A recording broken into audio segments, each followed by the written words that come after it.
It's 1992. My husband Phil and I are 24 years old. We've just gotten married and moved to Napa Valley, California, where he has a job as a restaurant manager and I have a marketing job as a winery, at a winery. We've rented a small 2-bedroom stucco cottage on the side of a hill in Napa. And when I say small, I mean it's like maybe 800 square feet. But that's perfect for us because we don't have anything.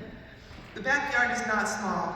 It's big, it has a concrete patio, a picnic table, 2 large trees, a slope of a hill, and at the bottom of the hill, this is only half of the yard, there's a broken down fence where the owners have been putting a bunch of broken furniture behind that fence for about a decade. And when we moved in, they took all that away. And so what was left at the bottom of the hill is a patch of dirt that's pristine. It's been smothered. It's 30 feet by 40 feet and it's in full sun. So Phil decides to put a vegetable garden there. And I'm like, that's great. I don't want to do that. Now Phil grew up in the Midwest, western suburbs of Chicago, watching his mom try to grow vegetables. And you know how it is. Good summer, good vegetables. Bad summer, not so great. Every vegetable was a blessing. Tomatoes are a curse because too much sun, not enough sun. Too much rain, not enough rain. Blight, bugs, you name it. You can kill a tomato a dozen ways. I grew up at the foot of the San Francisco Bay, watching my mom grow veggies. And I'll never forget, we didn't have any of those problems. I'm just gonna put it out there, we were spoiled.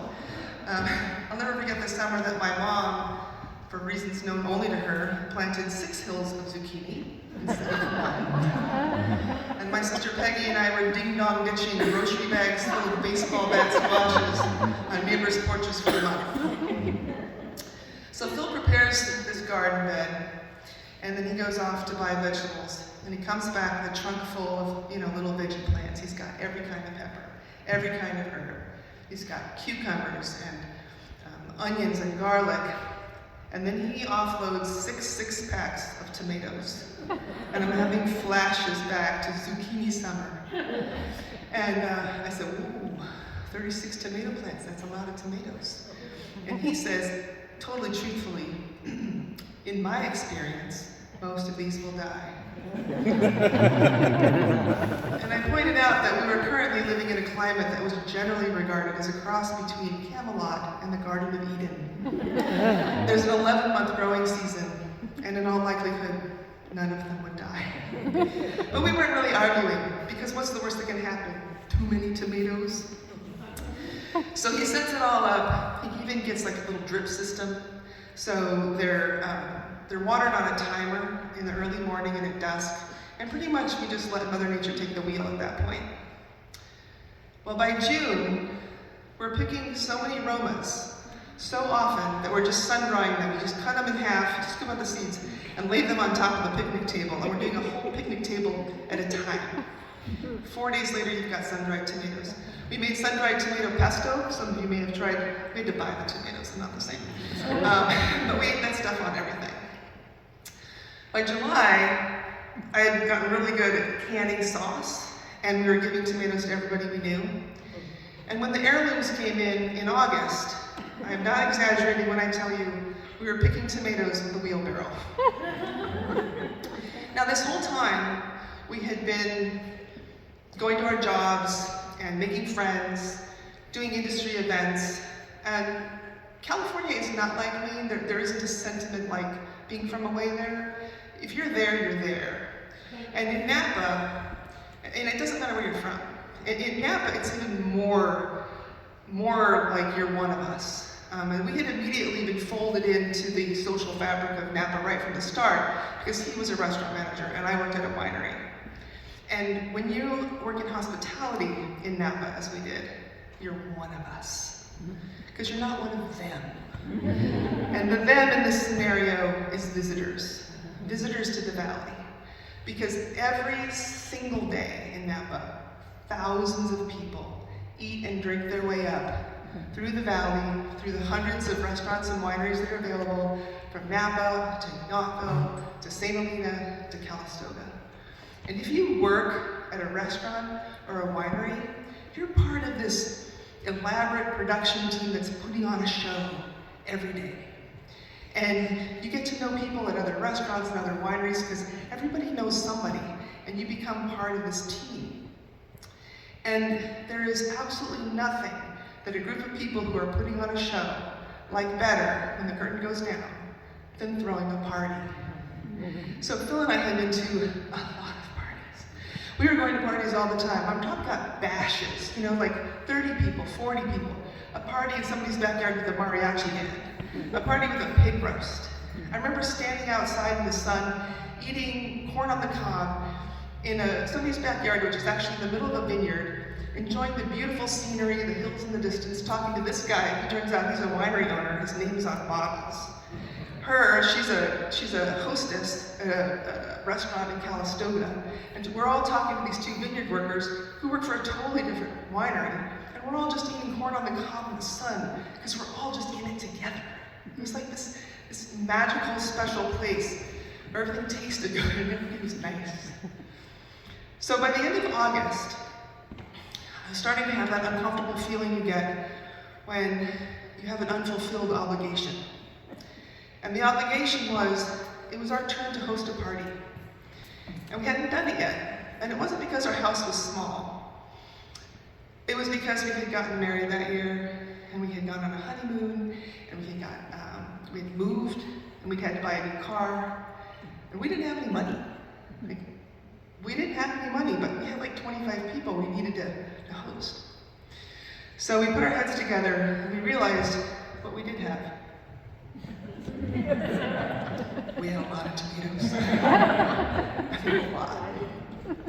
So we wrote an invitation, inviting our friends to celebrate with us the feast day of Santa Eudafia in the traditional manner. Now, Santa Eudafia is a Spanish saint that we invented. Her name translates to Saint Audacity. And so that people would know what the traditional manner was, we wrote her legend. And it was pretty long, so I'm going to give you the shortened version. So the idea is it's a Spanish legend, right? So it's been translated into English. And it went like this. In my little village of Montefillo, at the end of the 12th century, came a year of great drought. Even the normally bountiful fields of tomatoes were sparse and shriveled, and the normal plentiful catch of seafood was not enough to feed the people.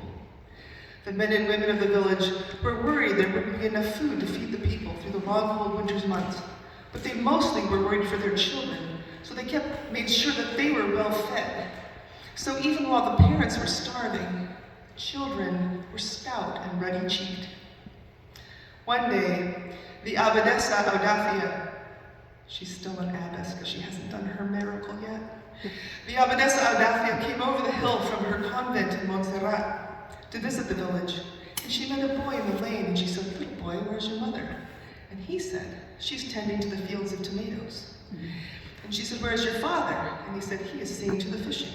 And upon viewing his stout frame and ruddy cheeks, she said, "What a bountiful place is Montefillo. Surely she is blessed by God." Well, that very day, the women returned from the fields crying, "Milagro! Our carts are full with the glorious tomatoes." And the men returned from the shore crying, "Milagro! Our nets are nearly bursting and our boats nearly sinking from the great multitude of fishes." That very night, they held a feast where they created a giant cooking pot of tomato stew. And all of the villagers came with their offerings of fruits from the sea and put it in the soup. There was great rejoicing, copious amounts of wine, and singing and dancing all through the night. We sent that out and hoped our friends were good readers. 2 days before the party, we made a giant cooking pot of tomato stew. And it had all the herbs in it and the peppers from the garden. And I made some sun-dried tomato pesto, and we got chips and salsa. Well, the guests understood the assignment. The first guy came with a bag of green-lipped mussels and 2 bottles of wine. in the soup. Next guy brought calamari and wine. Yes. Then we had scallops, clams, crab, every kind of fin fish, wine, and about 6 loaves of San Francisco sourdough. And there was indeed great singing and dancing, copious amounts of wine, and great rejoicing all through the night. Now it's been, oh my God, 34 years since we threw that party, and we've thrown a lot of parties in the meantime. But that one holds a special place in my heart. That stone soup Japino party. Because, you know, our friends really came through for us. And we were so young, we thought